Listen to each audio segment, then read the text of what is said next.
revolutionary power of online journalism was clear in Iran last year.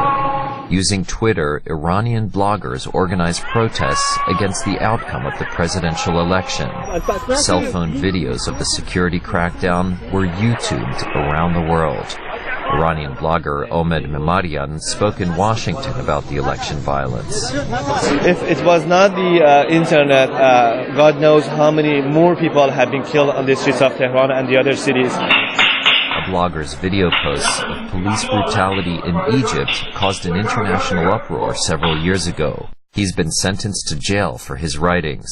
Similar posts are being met with a fierce response in many places. The Committee to Protect Journalists says more online journalists are now in jail around the world than traditional journalists. Deputy Director Robert Mahoney says in the past, journalists could count on news organizations for protection. Now, more and more of these bloggers are independent journalists, freelancers even. They have no backing. They're on their own when they're up against these huge repressive government bureaucracies. Blogging has taken off in China in recent years. It's estimated that there are now tens of millions of Chinese bloggers. But China's government has a great firewall filtering access to the World Wide Web.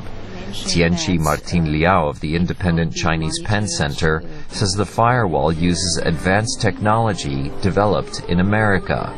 She says American technology companies should follow Google's lead and stop cooperating with China.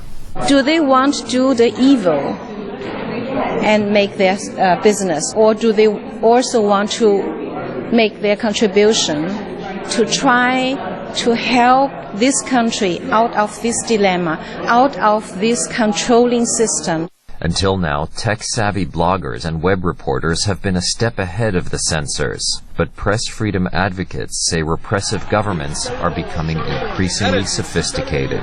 Jerome Socolovsky, VOA News, Washington.